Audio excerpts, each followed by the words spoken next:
Well, it's 4:30 in the morning. We're driving through Worcester, Mass, and it's just starting to rain a little bit. It's going to rain pretty much on and off all day, but while I have your attention, and we're talking about the Toad, the vehicle that is towed behind your truck, we'll talk about the tires. Now, the tires that I run on the car are the best tires I can afford. I look for something with a 90,000 mile guarantee. Not so much for the tread, but for the casing. The casing has to be as best a casing as you can afford, because 85 to 90% of the time, or even 50%, doesn't matter, 50% of the time, after you hook up and you start down the road, especially with larger trucks or box trucks or big RVs without cameras on the back, you're never going to see that tow vehicle again until you get to where you're going. So you have to have the very best casing that you can afford to have on there. Now, a short story about that. I buy a vehicle with all brand new Kumho all-weather steel belted radials on it. Kumho are like Hancooks. They're just the bottom of the food chain. These are supposed to be a 70,000 mile guaranteed tire. So anyway, it's that's fine, I guess, on the test bed, but I figure, well, I'll just run these off as just runoffs and buy good Michelin's or Cooper 90,000 mile guaranteed tires, which I normally run. So I put them on, I run them, they get to 50,000 miles on the tread, and I'm coming out of Miami, Florida. It's 98 degrees in the shade, and there is no shade. All of a sudden, the headlights start flashing behind me. I look back, and there is bits of rubber and pieces of my car. I can't see the car, but there's pieces of rubber and bits of metal and clearance lights and wiring and all kinds of stuff coming off the back of the vehicle. Now, I can't see the vehicle, but I can see all this debris coming off the back end. The truck is about an 80,000 pound crane, so you can't even tell the car is back there. Anyway, I pull over as quick as I can, and I look, and the whole front fender on the driver's side is disintegrated. The headlight is missing.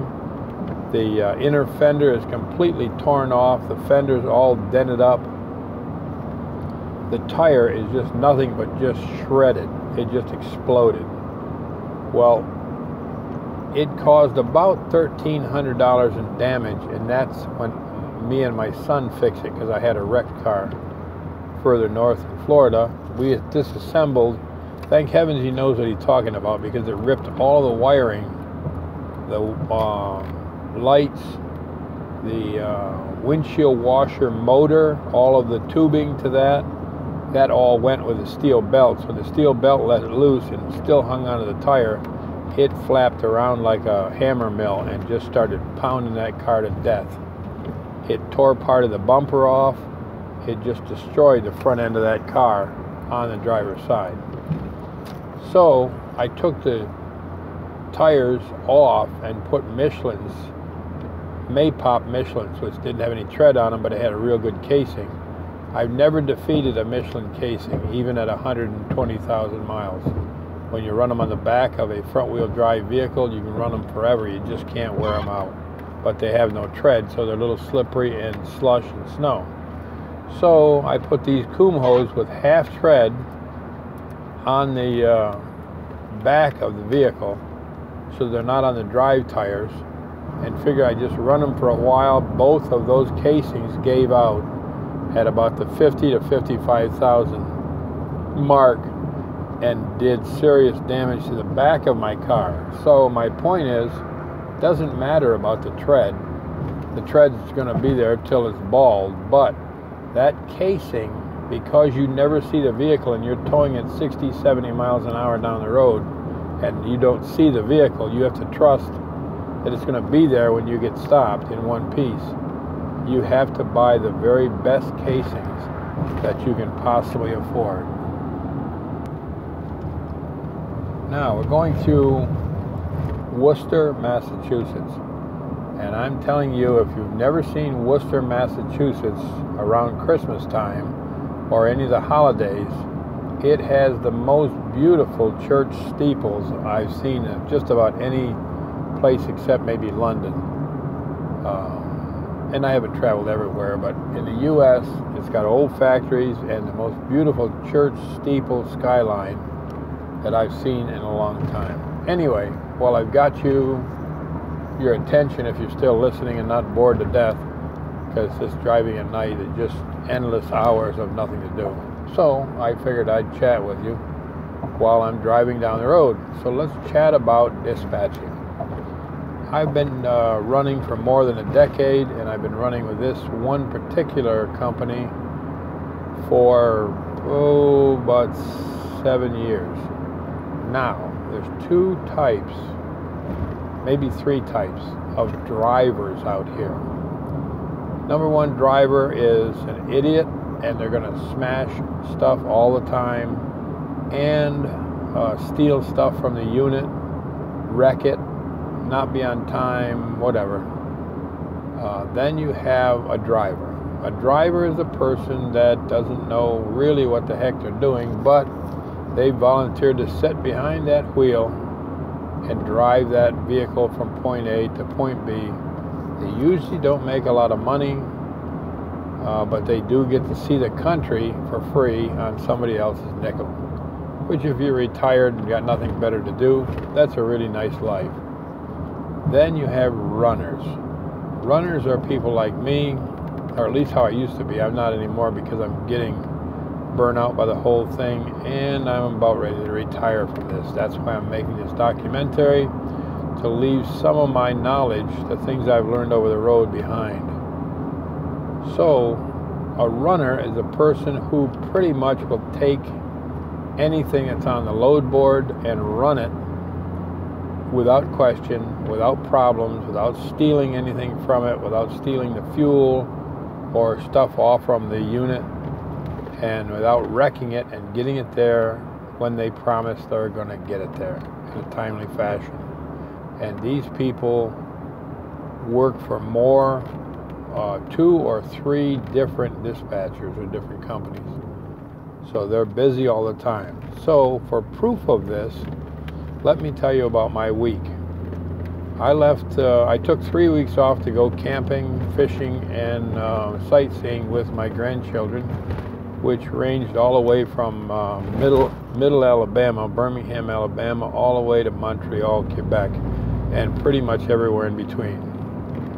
So when I came back, my dispatcher, who I did not answer the phone for 3 weeks, he's got a pile of work that's built up, and he has a bunch of drivers, but they only drive 2 or 3 units a month, and he's got a handful of runners. I'm one of the runners that run the Northeast because the roads are bad, the tolls are high, the cops are a pain in the butt, and you just never get everything done that you want to get done. What the heck are we doing here? So I'm a runner. I leave home near Durham, North Carolina, and I head to Bland, Virginia, which is up in the mountains on Route 77. It's 252 miles. I don't do anything without a deadhead, which is pay for driving without a load. So you get about 35 to 55 cents a mile on a deadhead. So I get a deadhead for driving the 250 miles over to Bland. I pick up a 70,000 pound crane and I drive it to Scranton, Pennsylvania. Now that's live miles. So I drive it to Scranton, Pennsylvania with a deadhead. In Scranton, Pennsylvania, I pick up, pardon me for a second. Sorry, they had a detour in the road and I had 2 rednecks right on my butt I couldn't get rid of. So we're back on the road. So where was I? Okay, so I go from Bland, Virginia and drive that about 300 miles up to Scranton, Pennsylvania. At Scranton, Pennsylvania, I drop off this crane and I pick up a Polecat, an all-wheel drive 6x6. It's got 8 drive tires and 2 drive steering tires. That's the one that you saw in the video about 2 chapters ago. I picked that up in Scranton, Pennsylvania, and take that to Hudson, New Hampshire, which is just above Boston on the New Hampshire side. So I take that and drop it off, and then I pick up a Cruise America RV in Bow, New Hampshire, which is about 30 miles away. So I only have 30 miles of deadhead to get to the next unit. I don't get paid for that, but of course anything under 200 miles, they expect you to just drive it for the money. So I go up to Bow and pick up a breakdown Cruise America rental RV, which you also saw in one of the earlier chapters.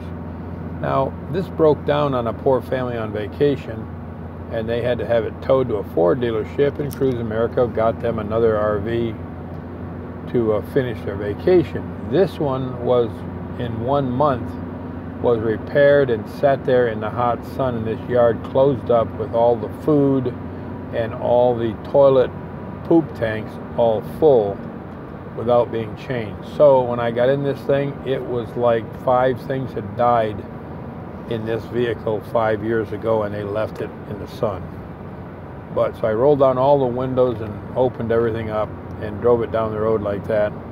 Thank heavens it wasn't very hot. But I drove that all the way to Newburgh, New York, which is across Massachusetts, Connecticut, and then just over the border, just above New York City. So at the last minute, he adds another truck to it, to the run, and I go from back to Boston to pick up another vehicle going to Albany, New York, which is about 3.5, 4 hours of good roads and good traffic. The traffic is horrible, but anyway, I go from Albany, New York, down to Scranton, back to Scranton again, 150 miles. Pick up a unit going to Fort Wayne, Indiana. So I have a 150-mile deadhead. I'm going to Fort Wayne, Indiana, 700 miles, and dropping off a vehicle in Fort Wayne. It's a bucket truck, so about a medium-sized, 40,000 pounds, so fairly light. And drop that off. Then I pick up in Bluffton, Indiana, which is just about 10 miles south of Fort Wayne. So I only have 10 miles deadhead again. I haven't gone hardly anywhere with deadhead in any amount of miles yet. I pick that up and go to Jasper, Alabama. And that's where I end my 5-truck run. But I had 5 of those trucks all dispatched to me at the same time. That whole run was set up by the dispatcher and approved by me to do that entire run for the week. That's what a runner does. He doesn't pick up at the factory, drive one miserable unit down to New Orleans or Los Angeles or LA or Miami or Nova Scotia and then return deadhead that 4 or 5 days back, or 3 to 5 days back to the factory, pick up another one, because that cuts your time right in half and you only get paid for the live miles. So a runner is going to find other loads, and like I said, you'd end up running everything from the penthouse to the outhouse and everything in between. Now from Jasper, Alabama, I plan on taking a week off, visiting family down in Tuscaloosa, Tallapoosa, and Birmingham, and Lake Martin for a week. And I'll mooch off with family and friends from there and just stop in, say hi, and then get back on the board and run. You got to learn to pace yourself out here or find some distraction. If you don't, you will go completely, and I mean completely, crazy. More film at 11.